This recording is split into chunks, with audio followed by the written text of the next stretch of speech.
Mughal series को अच्छे ढंग से पढ़ लिया होगा तो ये चैप्टर ऐसा चैप्टर है जहां से विविध रूप में कई प्रश्न बनाए जाते हैं। तो बहुत सारे ऑब्जेक्टिव्स को हमने एक वीडियो में समेटने का प्रयास किया है। उम्मीद करते हैं कि ये पढ़ने का तरीका और याद करने का तरीका आप लोगों को अच्छा लगेगा। तो चलिए आज के वीडियो में हम लोग क्या देखने वाले हैं उसको देखते हैं। सबसे पहले मुगल कालीन साहित्य को हम लोग देखेंगे कि विभिन्न मुगल शासकों के दौरान किन पुस्तकों की रचना की गई और कौन कौन सी ऐसी पुस्तकें रहीं जिनसे एग्जाम में प्रश्न पूछे जाते हैं, तो उनको मैंने अरेंज किया है। इसके अलावा आप जानते होंगे कि अकबर के समय में जो है एक अनुवाद विभाग का निर्माण किया गया था जिसमें संस्कृत ग्रंथों को फारसी में अनुवादित किया गया था। तो इससे संबंधित भी कुछ पॉइंट्स हैं जो कि ऑब्जेक्टिव में पूछे जाते हैं, तो उनको भी हम लोग देखने का प्रयास करेंगे।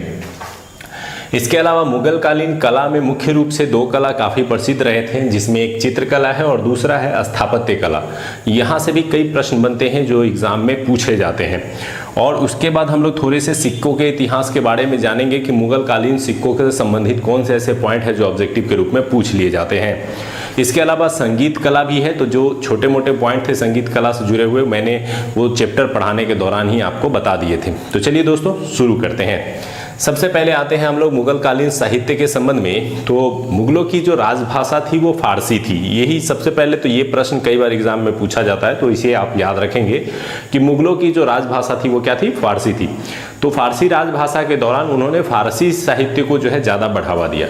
लेकिन ऐसा नहीं है कि मुगल काल में केवल फारसी साहित्य ही उभर करके सामने आए। फारसी साहित्य के लिए अलावा जो है संस्कृत और हिंदी से संबंधित साहित्य और उर्दू से संबंधित साहित्य भी इस समय लिखे जाते हैं। लेकिन चूंकि राजभाषा फारसी थी इसलिए महत्व जो है वो फारसी भाषा का अधिक रहा। आइए जानते हैं कि प्रमुख लेखक और पुस्तकें और लेखक जो विभिन्न कालों में चर्चा का विषय रहे। सबसे पहले हम लोग जानते हैं तुजुक-ए-बाबरी, और जिसे हम लोग बाबरनामा के नाम से जानते हैं। और इसके बारे में कई बार आपको मैंने बताया भी है कि इसकी रचना स्वयं बाबर ने की थी। बाबर और जहांगीर दो ऐसे शासक थे जिसने जो है अपनी आत्मकथा खुद लिखी थी। तो बाबर ने जो है अपनी आत्मकथा लिखी, और ये किस भाषा में लिखी थी उसने, तो तुर्की भाषा में लिखी थी, जिसका प्रश्न जो है कई बार एग्जाम में पूछा जा चुका है। बाद में कई बार उसका फारसी में अनुवाद कराया गया, जिसमें अकबर के समय जो फारसी अनुवाद कराया गया वो सबसे ज़्यादा महत्वपूर्ण माना जाता है। अकबर के समय इसका फारसी अनुवाद जो है अब्दुल रहीम खान खाना के द्वारा किया गया था। तो ये एक प्रश्न पूछा जाता है कभी कभी कि बाबरनामा का जो फारसी अनुवाद है वो अकबर के समय किसने किया था, तो अब्दुल रहीम खान खाना ने किया था। और अब्दुल रहीम खान खाना कौन था, वो अकबर के संबंधित वीडियो में मैंने बताया था कि वो बैरम खां का पुत्र था। आइए अब हम लोग जानते हैं कुछ अन्य पुस्तकों के बारे में। इस तरफ पुस्तकों के नाम तथा इस तरफ लेखक के नाम आपको दिए गए हैं। हुमायूंनामा, जिसमें हुमायूं से संबंधित विस्तृत विवरण मिलती है।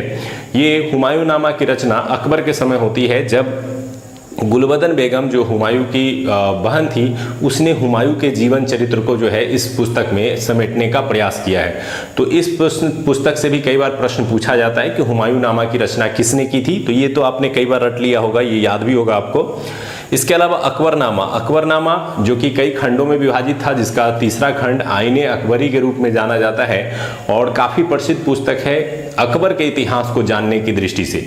और इसकी रचना जो है अबुल फजल ने की थी, जो कि अकबर के 9 रत्नों में से एक थे। और इसके संबंध में भी मैंने अकबर से संबंधित वीडियो में बताया था। तो उम्मीद करते हैं कि ये सब पॉइंट्स आपको आसानी से याद हो गए होंगे। इसके अलावा आ जाइए मुंतखाब-उल-तवारीख। ये पुस्तक भी अकबर के समकालीन है, और इस पुस्तक की रचना जो है वो बदायूनी ने की थी। ये कई बार एग्जाम में पूछा गया है, इसलिए मैंने इस पुस्तक को जो है यहाँ पे जगह दिया है। तो मुंतखाब-उल-तवारीख को याद रख सकते हैं, बदायूनी ने लिखी थी। इसके अलावा तुजुक-ए-जहांगीरी, जिस प्रकार से आप तुजुक-ए-बाबरी याद रखते हैं उसी तरह से ये भी याद रखिए। और बाबरी जो है वो बाबर ने लिखी थी, और तुजुक-ए-जहांगीरी जो है वो जहांगीर ने स्वयं लिखी थी। तो इस प्रकार से जहांगीर की जो आत्मकथा है तुजुक-ए-जहांगीरी वो स्वयं जो है जहांगीर ने लिखी। तो यहाँ से जहांगीर याद रख सकते हैं। इसके अलावा जब ये पुस्तक बाद में इनकम्प्लीट थी और कुछ पार्ट्स इसमें जोड़ने थे, तो मोतविंद खां ने जो है इस पुस्तक के अन्य बचे हुए भाग को पूरा किया था। यहाँ पर एक करेक्शन कर लीजिएगा, मैंने जो जहांगीर से संबंधित वीडियो बनाया था उसमें मोतविंद खां की जगह मैंने कुछ और नाम दे दिया था, तो आप उसको थोड़ा सा सुधार लेंगे, क्योंकि मोतविंद खां ने ही इसको जो है बाद में कंप्लीट किया था। आते हैं नेक्स्ट, बादशाहनामा। ये शाहजहां के काल की रचना है, और शाहजहां के बारे में इसमें काफ़ी कुछ जानने को मिलता है। और ये शाहजहां के जो है दरबारी लेखक थे अब्दुल हमीद लाहौरी, और इसी अब्दुल हमीद लाहौरी ने बादशाहनामा की रचना की, और जिसमें किसकी जगह कहानी मिलती है तो स्पेशली शाहजहां की मिलती है। तो ये एक बहुत ही महत्वपूर्ण है, इसे आप याद रखेंगे। इसके अलावा शाहजहां नाम से भी इनायत खान ने जो है शाहजहां के जीवन चरित्र को उकेरने का प्रयास किया है, तो इस पॉइंट को भी याद रखेंगे। रुकाते आलमगीरी, ये बहुत ही इंपॉर्टेंट है, इसके वीवीआई करके इसको याद रखिएगा। ये औरंगजेब के समय की रचना है। औरंगजेब ने जो भी पत्र लिखे थे उन पत्रों को संकलित करके जो है एक पुस्तक बनाया गया है, जिसको हम लोग रुकाते आलमगीरी के रूप में जानते हैं, जो औरंगजेब के द्वारा लिखे गए पत्रों का संकलन है। इसके अलावा फतवा ए आलमगीरी, ये शेख निजामुद्दीन अहमद ने आलमगीरी यानी जो औरंगजेब है उसी के समय के घटनाओं को जो है उसने लिखने का प्रयास किया है। तो फतवा ए आलमगीरी जो है वो शेख निजामुद्दीन अहमद ने। एक जो सबसे और महत्वपूर्ण है वो है मंजूल बहरीन। आप जानते होंगे दारा सिकोह को, जो कि औरंगजेब के साथ जो है संघर्ष करता है और पराजित हो जाता है, नहीं तो वही शासक बनने योग्य था। तो दारा सिकोह की जो धार्मिक नीति थी वो काफ़ी सहिष्णु थी, वो हिंदू और मुस्लिम को जो है एक साथ जोड़ने का प्रयास करता था। इसीलिए उसने मंजूल बहरीन नामक एक पुस्तक लिखी, जिसका अर्थ होता है दो समुद्रों का मिलन। दारा सिकोह का मानना था कि हिंदू और मुस्लिम दोनों एक ही ईश्वर की पूजा करते हैं, बस उस ईश्वर के पाने के जो रास्ते हैं वो अलग अलग हैं।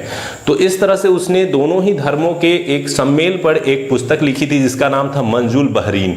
तो दो समुद्रों के मिलन जो इसका अर्थ होता है, और इसकी रचना किसने की थी, तो दारा सिकोह ने स्वयं की थी। तो इस प्रकार से उम्मीद करते हैं कि ये सारे पॉइंट्स जो है एक बार थोड़ा सा रिवाइज करके देख लीजिएगा, बहुत आसानी से आपको याद हो जाएंगे।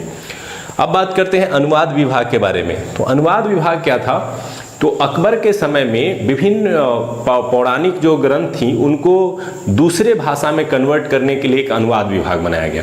चूंकि अगर संस्कृत समझना चाहते थे या पढ़ना चाहते थे तो वो जिनको फारसी आता था वो नहीं पढ़ पा रहे थे। ऐसे में क्या किया गया कि एक अनुवाद विभाग बनाया गया, और अकबर के समय ये अनुवाद विभाग जो है वो फैजी के नेतृत्व में बनाया गया था। ये फैजी कौन था, तो अबुल फजल का बड़ा भाई था और 9 रत्नों में से एक था। तो फैजी के नेतृत्व में जो है इसकी स्थापना की गई, और इस अनुवाद विभाग की सहायता से कई धार्मिक या पौराणिक ग्रंथों का जो है फारसी में अनुवाद किया गया।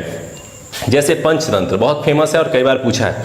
अबुल फजल ने इसको जो है फारसी में अनुवादित किया और अनवार ए सुहेली इसका नाम दिया। तो ये कई बार प्रश्न पूछा गया है कि अनवार ए सुहेली जो एक फारसी ग्रंथ बनी वो किस भारतीय प्राचीन ग्रंथ की जो है वो फारसी अनुवाद है। तो पंचतंत्र का ये फारसी अनुवाद है, और अबुल फजल ने स्वयं जो है इसको फारसी में कन्वर्ट किया था। इसके अलावा रामायण जो कि हमारा एक पौराणिक ग्रंथ है, इसको बदायूनी ने जो है वो कन्वर्ट किया था फारसी में। लीलावती पुस्तक जो मैथ से संबंधित पुस्तक है उसको फैजी ने जो है वो अनुवादित किया था।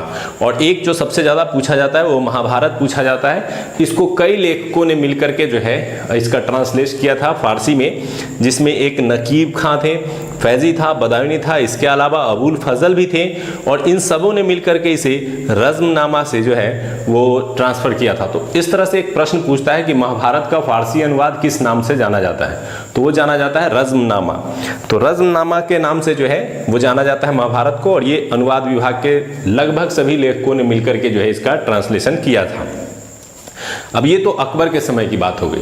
अकबर के बाद शाहजहां और जहांगीर तथा औरंगजेब के समय जो है इस तरह के कार्य नहीं देखने को मिलते, लेकिन शाहजहां के ही पुत्र दारा सिकोह भी काफ़ी हद तक जो है साहित्यिक था, और भारतीय जो हिंदू के जो धार्मिक ग्रंथ हैं या धार्मिक विधियां थी उससे वो काफ़ी प्रभावित था, इसलिए उसने प्रयास किया। तो यहाँ पे नोट में आपको कुछ पॉइंट्स दिए गए हैं, इसको याद रखिएगा। दारा सिकोह ने क्या किया, उपनिषद जो कि एक आप वैदिक कालीन ग्रंथ है उपनिषद तथा भगवत गीता, इसके अलावा जो है ईसाइयों की प्रमुख ग्रंथ बाइबल आदि का जो है उसने फारसी अनुवाद करवाया। तो ये मैंने कई एग्जाम में प्रश्न में देखा है कि उपनिषदों का फारसी अनुवाद किसने करवाया था, तो दारा सिकोह ने करवाया था, ये आप याद रखेंगे। इसके अलावा भगवत गीता का फारसी अनुवाद किसने करवाया था, ये भी दारा सिकोह ने करवाया था, ये प्रश्न के रूप में पूछा जाता है। तो उम्मीद करते हैं कि आपको यहाँ से जो है जितने भी पुस्तक थे और जितने अनुवादित पुस्तक हैं उनके पॉइंट्स जो है वो याद हो गए होंगे।